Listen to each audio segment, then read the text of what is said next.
Chuck Todd is moderator of Meet the Press, and he joins us again this morning. Chuck, good to see you, my friend. Good morning. So Iran, just one of the foreign policy challenges facing Donald Trump. Let's review the week in his national security team. General Flynn resigns. He's looking for another NSA. He has one highly respected candidate in Rear Admiral Harwood, who pulls out of the running. General Petraeus apparently out of the running as well. You had Vice President Pence in Munich. You had Mattis in Brussels. You had Trump himself speaking. Who right now is shaping White House foreign policy? Well, look, right now, to the best of our knowledge, it appears to be a combination of Jared Kushner, the president's son-in-law, Steve Bannon, the president's chief strategist, and there really is obviously we have no national security advisor. So in many ways, they're shaping it. And I think Defense Secretary Jim Mattis has a lot of influence. It seems as if, when Mattis puts forward some candidates, the president is more likely to listen to him.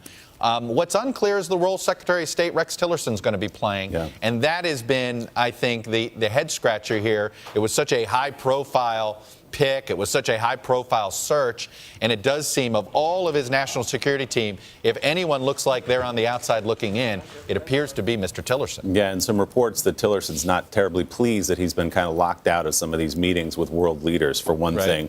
Let's put yesterday, Chuck, what we saw down there in Florida in that airport hangar, together with the press conference that President Trump held in the White House on Thursday. I talked to one White House senior aide who said, Trump is out there in his natural habitat. He's reminding people why he was elected president. He's speaking his mind. He's taking his case directly to the American people. Is this a good format for him? I know he thinks it is, but is it good for a president to be out this way? Well, that's the open question. Look, I was calling it his political comfort food, right? Yeah. You've been traveling for a while and you're sort of tired of eating takeout or whatever. You just go home and you want the stuff that you just crave the most. And for him, that's jousting with the press in a press conference where he's the center of attention for over an hour and having a campaign rally with adoring supporters. So I think after a rough month, he needed a personal morale boost. Hard stop. The question is, does it do anything to stop sort of the political bleeding that's taking place here in Washington? And right now, I think he didn't do anything to stop that. And while it may feel better, and he may feel better, I don't think he's made much progress in Washington. And he, of course, says there is no political bleeding. That's why he wanted to get out in front and talk directly to the American people through the media. Speaking of which, he obviously attacked the media at the press conference extensively on Thursday and again yesterday in Florida at that rally. You have John McCain on your show today, an interview you shot a little while ago. Here's a little bit of preview of John McCain being pretty aggressive, talking about the importance of a free press in contradiction to what President Trump said this week. Let's listen.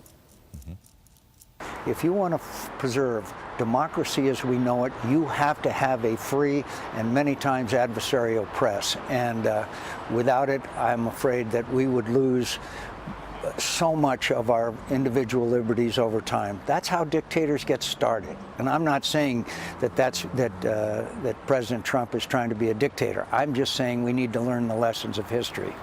Chuck, I don't want to give away too much of your interview, but I have to say, McCain went on with a smile on his face to say, I hate the press. I hate you especially, Chuck. But the fact is, we need you. Significance of John McCain speaking out. Well, I think it goes to the larger issue that John McCain has with President Trump, which is he fears that President Trump essentially wants to shake up the 70-year sort of world order that the United States has led when it comes to Western alliances.